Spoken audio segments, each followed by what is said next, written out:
माझ्या घरी कशाला आलीस? आता मी पण येऊ का तुझ्या घरी? म्हणजे आम्ही येडे, पोरगी पण तूच बघितलीस. आता तिच्या घरी लागण्याची बोलणी करायला पण तूच जा. म्हणलं पोरग कॉलेजला जाऊन अभ्यास करत असेल तर पोरग लफडी करत बसले. अहो पप्पा, लफडं नाहीये आमचं, सिच्युएशनशिप आहे. सिच्युएशनशिप काय? सिच्युएशनशिप?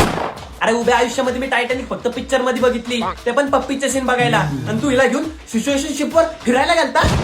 फ्रेंडशिप, रिलेशनशिप, तसं सिच्युएशनशिप. टायटॅनिक सारखं कुठलं जहाज नाही. म्हणजे हिला मी आवडतो, मला ही आवडती. आमच्या दोघांमध्ये कपल लोकांसारख्या सगळ्या गोष्टी होत्यात, पण आम्ही ते नाहीयेत. म्हणजे काय हार्दिक पांड्या सीन का? तुम्ही आणि शिंदे काकू दररोज एकमेकांना भेटता, दररोज बोलता. ते तुम्हाला लाईन देतात, तुम्ही त्यांना लाईन देता. पण तुमचं काय होणार आहे का? नाही ना. तुझ्या आई मध्ये मुस्काट पुढे, त्याला म्हणतात सिच्युएशनशिप. आता पुढे काय करायचं तुमचं? मला तर हवंय रिलेशनशिप, पण ह्याला मी आवडत नाही आणि मला ह्याच्यापेक्षा कोण चांगलं भेटणार नाही. बाळा, पप्पा काय करतात तुझे? आमचे ना 2 वाईन शॉप आहेत, लोणावळ्याला 4 फार्म हाऊस आहेत आणि हायवेला 2 पेट्रोल पंप आहेत. शी इज नॉट माय टाईप. अरे पण माझ्या टाईपची आहे ना. हो पप्पा, तसं नाही. या घराची सून म्हणून. पप्पा मला नाही पसंत आणि मी नाही तुमचं ऐकणार. मला माहितीये मला हिच्यापेक्षा बेस्ट भेटणार आहे.